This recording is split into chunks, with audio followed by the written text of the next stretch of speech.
Bismillahirrahmanirrahim. Assalamualaikum warahmatullahi wabarakatuh. Kami mahasiswi Universitas Muslim Indonesia. Video ini dibuat untuk menyelesaikan salah satu tugas kami di mata kuliah Manajemen Sumber Daya Manusia dengan dosen pengampu Ibu Nurhayati Aziz, SEMM. Pada kesempatan kali ini saya Rekan Riani berperan sebagai moderator, adapun rekan saya Uyun Ramadhani. Baik, topik yang kita bahas kali ini tentang riset pengembangan sumber daya manusia. Baik, materi pertama yang kita bawakan akan dipaparkan oleh teman saya, Uyun Ramadhani. Di sini saya akan menjelaskan tentang repositioning, peran, perilaku, dan kompetensi SDM strategis, dan menjelaskan tentang perubahan lingkungan dan implikasinya terhadap kebutuhan SDM. Upaya repositioning pada dasarnya merupakan transformasi peran yang menuntut kemampuan, cara kerja, cara berpikir, dan peran baru dari SDM. Untuk dapat melakukan proses repositioning dengan baik, maka organisasi perlu mempersiapkan SDM yang mampu bersaing di masa depan. Peran strategi SDM juga menyangkut masalah kompetensi SDM baik dalam kemampuan teknis, konseptual, dan hubungan manusiawi. Peran strategis SDM sebagai outcome proses repositioning diharapkan dapat memberikan kontribusi signifikan dalam perencanaan strategis bisnis. Hal ini berarti pencapaian peran strategi SDM sudah layaknya dimulai dari analisa kompetensi SDM dan perilaku SDM. Materi kedua, dengan melihat lingkungan di mana organisasi beroperasi, tingkat pengetahuan dan teknologi, perbedaan produk, perhatian akan passion, dan sebagainya hanyalah beberapa permintaan yang dihadapi oleh organisasi. Ada pula internalisasi ekonomi yang juga merupakan faktor lain. Dengan adanya faktor lingkungan, tampak jelas betapa pentingnya penyesuaian organisasi terhadap kondisi sekitar, terutama yang sedang bertumbuh dan berkembang. Dengan kata lain, perubahan memang diperlakukan mengingat bahwa organisasi harus bisa menyesuaikan diri dengan kondisi lingkungan di mana organisasi tersebut berada. Beberapa prinsip dalam menstrukturisasi organisasi mengharuskan adanya sifat adaptif dan fleksibel ketika merespon ketidakpastian dan perubahan.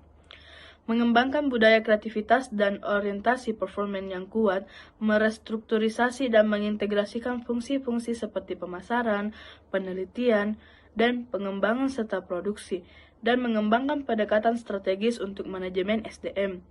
Hal-hal tersebut nantinya akan berbenturan dengan struktur organisasi lama dan budaya organisasi yang birokratis serta kaku atau tidak fleksibel. Dengan demikian, banyak hal dirombak dalam struktur organisasi demi tercapainya kinerja yang lebih efektif dan efisien. Sekian dari saya akan memberikan teman saya untuk melanjutkan materi selanjutnya. Baik, saya akan memaparkan materi ketiga, yaitu menjelaskan pengertian riset sumber daya manusia. Riset sumber daya manusia merupakan suatu proses sistematik dan formal yang didesain untuk mengukur biaya dan manfaat keseluruhan program manajemen sumber daya manusia, dan untuk membandingkan efisiensi dan efektivitas keseluruhan program manajemen sumber daya manusia tersebut dengan kinerja organisasi di masa lalu.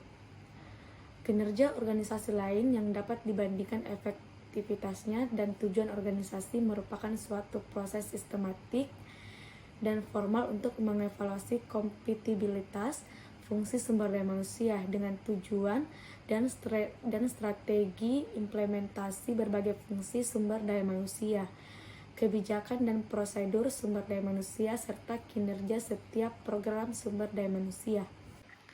Baik, riset sumber daya manusia juga dapat diartikan sebagai semua kegiatan yang melibatkan proses perencanaan, pengumpulan, penganalisasian, dan pelaporan informasi dengan tujuan memperbaiki pembuatan keputusan yang berkaitan dengan pengidentifikasian, pemecahan masalah, dan penentuan peluang dalam sumber daya manusia.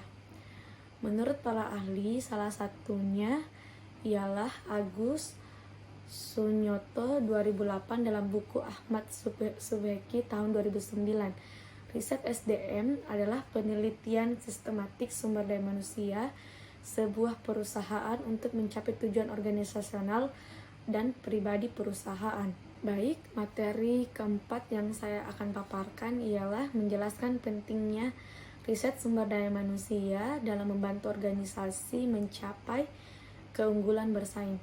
Dalam pembahasan ini dibedakan menjadi dua penjelasan. Yang pertama, pentingnya riset sumber daya manusia, dan yang kedua, keunggulan bersaing. Riset penting dalam bidang pengembangan sumber daya manusia.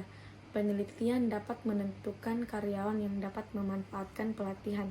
Sebagai contoh, tingkat kesalahan yang tinggi yang dihubungkan dengan karyawan tertentu dapat menunjukkan kebutuhan untuk pelatihan tambahan. Riset dalam program pelatihan mungkin dibutuhkan. Apakah karyawan dipersiapkan dengan lebih baik untuk melakukan pekerjaan mereka setelah pelatihan, atau apakah pelatihan merupakan suatu pelaksanaan yang sia-sia? Pelatihan dan pengembangan adalah mahal dan biaya-biayanya mestilah diberikan pembenaran. Secara umum, riset sumber daya manusia bertujuan memperoleh informasi berkaitan dengan sumber daya manusia. Selain itu, tujuan riset sumber daya manusia ialah untuk mengoptimalkan pencapaian tujuan organisasi dan pribadi. Riset sumber daya manusia dilakukan dalam suatu perusahaan atau organisasi dengan tujuan sebagai berikut. Yang pertama, mencari hal-hal yang berpotensi menimbulkan masalah serius di kemudian hari. Yang kedua, mencari area yang dapat dilakukan perbaikan atau improvement. Yang ketiga, sebagai alat dokumentasi untuk merger, akuisisi maupun reorganisasi. Yang keempat, untuk mencari tahu seberapa jauh pemenuhan sistem dengan standar peraturan dan regulasi yang ada. Baik, materi selanjutnya tentang keunggulan bersaing. Menurut beberapa pakar di bidang manajemen sumber daya, diantaranya mengungkapkan definisi sebagai berikut. Gary Deslel mengungkapkan bahwa keunggulan kompetitif adalah setiap faktor yang memungkinkan suatu organisasi membedakan produk atau jasanya dari produk atau jasa pesaingnya untuk meningkatkan saham pasar. Bernardin dan Russell mengungkapkan bahwa keunggulan kompetitif mengacu pada kemampuan organisasi untuk merumuskan strategi untuk mengeksploitasi peluang yang menguntungkan sehingga memaksimalkan pengembalian investasinya.